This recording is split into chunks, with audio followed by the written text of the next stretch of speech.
आपको जानकर हैरानी होगी कि आज भी 1,80,000 से ज्यादा सरकारी नौकरियां खाली पड़ी हैं।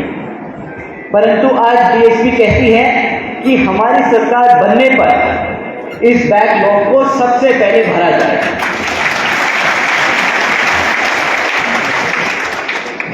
साथियों, बीजेपी जेडीपी ने एजुकेशन पॉलिसी आज तक भी लागू नहीं करी।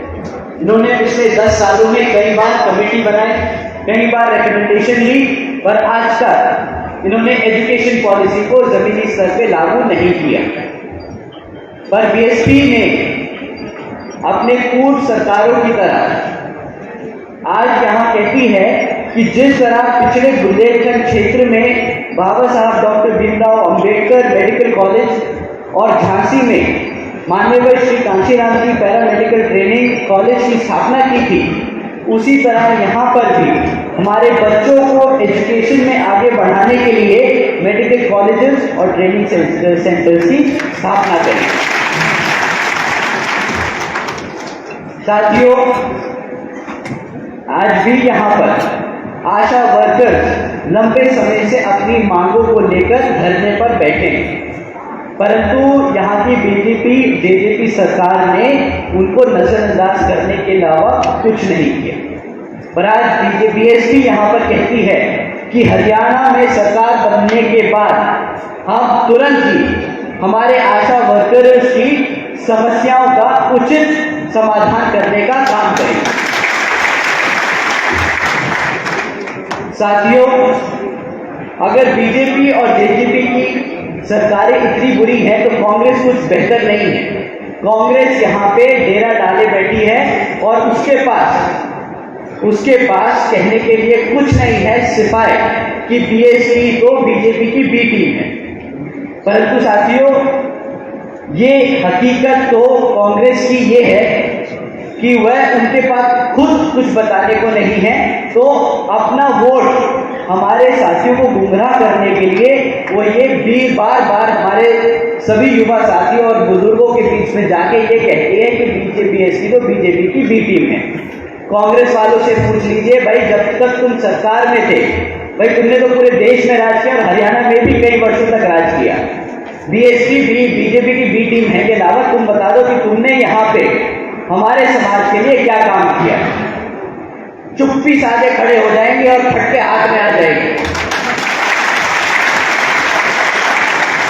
क्योंकि हकीकत वही है कि आज भी वो जातिवादी मानसिकता रखकर सरकारें चलाते आए हैं और आज भी जितनी भी प्रदेशों में उनकी सरकारें चल रही हैं, वहां पर भी हमारे समाज का इतना बुरा हाल है कि आए दिन कहीं रेप के केस आज सामने आ रहे हैं, कहीं पे लूटपाट के आ रहे हैं, कहीं पे हमारे समाज के लोगों के साथ बदतमीजी के केस सामने आ रहे हैं। और उनके चलती हुई सरकारों में ना पुलिस कुछ कर रही है, ना वहां के नेताएं कुछ कर रहे हैं, ना ही नेशनल लेवल पे जो उनके लीडरशिप है उन्होंने आज तक इन बातों पे कोई संज्ञान लिया है और ना ही उन्होंने अपने नेताओं को कभी भी बुलाकर खड़ा कर उनसे जवाब मांगा है।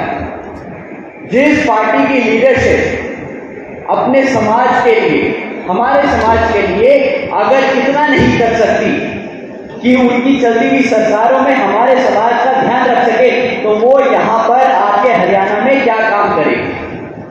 आपको साथियों उन्हें यही बार बार समझाना है कि भाई पहले जाके जहां पे तुम्हारी सरकारें चल रही हैं वहां पे जाके हमारे भाइयों और बहनों और माताओं की सुरक्षा का इंतजाम करो, फिर हरियाणा में आके हमसे बात करो।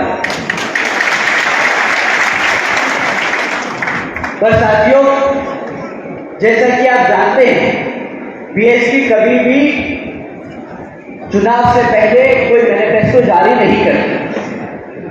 बीएसपी ने आज तक किसी भी चुनाव में मैनिफेस्टो जारी नहीं किया, पर ये कांग्रेस और बीजेपी की पुरानी आदत है कि उनको हर 5 साल में आके, चाहे वो सरकार में हो या ना हो, आपके बीच में आके एक मैनिफेस्टो जारी करना पड़ता है। पर आपको उनसे पूछना है कि भाई जब तुम्हें 5 साल मौका मिला तो तुम्हें मैनिफेस्टो जारी करने की क्या जरूरत है। तुम आके हमें अपने काम बताओ। मैनिफेस्टो आएंगे, जारी करेंगे, उसमें अपने 10 काम गिनवाएंगे कि हम दोबारा अगर आएंगे तो ये काम करके दिखाएंगे। भाई जो पिछले 5 साल मिले थे उसमें क्यों नहीं किया, उसमें क्या सो रहे थे? तो साथियों, इन सरकार इन बीजेपी और कांग्रेस और जेजेपी की मैनिफेस्टो में मत आइएगा। या आपको आके बोलेंगे कि भाई हम आपको मुफ्त में बिजली देंगे, आपको बोलेंगे कि हम महिलाओं को मुफ्त शिक्षा देंगे, आपको बोलेंगे कि हम मुफ्त में राशन देंगे।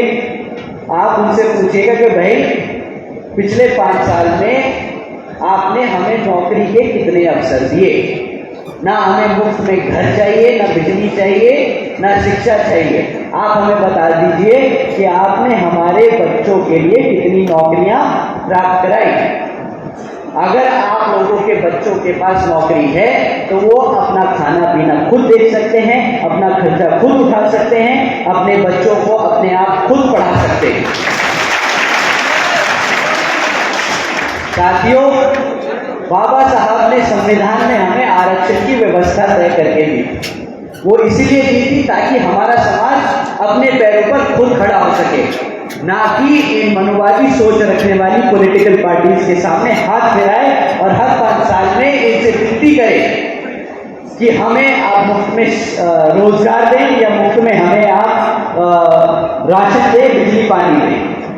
तो साथियों, आपको आने वाले आम चुनाव में अपने हाथी के सामने वाला बटन दबाकर बीएसपी को वोट डालकर यहाँ पर सत्ता में आसीन करना होगा।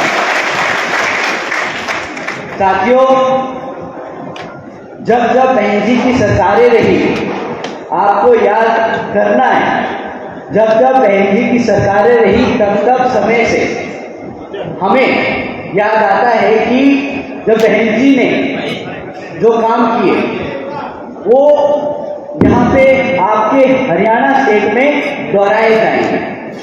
आज जब बहन जी की सरकार को यूपी के लोग याद करते हैं तो उन्हें याद आता है वो समय जब बहन जी ने सावित्रीबाई फुले बालिका शिक्षा योजना के तहत 7 लाख से ज्यादा बच्चियों को 12वीं तक की शिक्षा प्राप्त करने हेतु 600 करोड़ से ज्यादा की लागत इन बच्चियों को अपने पैरों पर खड़ा कर एक उज्जवल भविष्य देने के लिए खर्च करी। साथियों, 600 करोड़ रुपए खर्चे बहन जी ने अपनी बच्चियों को 12वीं तक की शिक्षा प्राप्त कराने के लिए। उन्हें याद आता है वो समय जब बहन जी ने देश में पहली बार अपनी सरकार में आने के बाद सरकारी कॉलेजेस के स्टूडेंट हॉस्टल्स में अन्य पिछड़े वर्गों के छात्रों के लिए 27% आरक्षण की व्यवस्था तय ताकि दलित समाज, एससी समाज के साथ साथ ओबीसी और एससी समाज के लोगों के बच्चों को भी आगे पढ़ लिख के आगे बढ़ने का मौका पूरा मिले। साथियों, उन्हें याद आता है वो समय जब बहन जी ने महामाया गरीब बालिका आशीर्वाद योजना के तहत 3,25,000 बच्चियों को 1-1 लाख रुपए देने का काम किया। बहन जी ने इस योजना के तहत 3,250 करोड़ रुपए अपनी बच्चियों को देने का काम किया। साथियों, साथ ही साथ बहन जी ने सरकारी नौकरियों के साथ साथ सरकारी ठेकों में आरक्षण की व्यवस्था लागू की। और साथियों, याद करते हैं कि किस तरह बहन जी ने सरकारी नौकरियों की भी भर्ती पर लगी रोक को हटाकर बहुजन समाज के साथ साथ सब समाज के सभी जरूरतमंदों लोगों को नौकरी देने का काम किया। साथियों, बहन जी ने प्रदेश के व्यावसायिक technical institutions, engineering colleges, polytechnic एवं इंडस्ट्रियल ट्रेनिंग इंस्टीट्यूट्स में अन्य पिछड़े वर्गों के लिए 27% सीटों की आरक्षण तय की। सारे हायर एजुकेशन इंस्टीट्यूट्स में बहन जी ने हमारे पिछड़े समाज के लिए, सर्व समाज के साथ साथ पिछड़े समाज के लिए 27% सीटों का आरक्षण तय किया। बहन जी ने कृषि एवं संबंधित कार्यों में मिनिमम वेजेस को 55 रुपए से बढ़ाकर 100 रुपये प्रतिदिन की 100 रुपये करके दिया। और अन्य पिछड़े वर्गों के लोगों के लिए क्रीमी लेयर की जो वैश्विक आय थी वो 3 लाख रुपए से बढ़ाकर 5 लाख रुपए कर दी। साथ ही साथ बहन जी ने गन्ना खरीद के दाम को अपने समय में दुगना कर दिया। साथियों, आदरणीय बहन जी ने अपने शासनकाल में 90,000 से ज़्यादा अधिक शिक्षकों को सरकारी नौकरी दी, 1 लाख से अधिक सफाई कर्मचारियों की भर्ती करी और 2 लाख से अधिक जवानों को पुलिस फोर्स में भर्ती किया। और साथियों, ये काम बहन जी ने अपने प्रदेश में इस स्तर पे किया कि हमारे प्रदेश के लोगों को अपना प्रदेश छोड़कर, अपने घर को छोड़कर कहीं और दूसरी जगह जाकर नौकरी ना करनी पड़े, अपने परिवार, अपने समाज के बीच में रहकर वे अपना पेट पाल सके।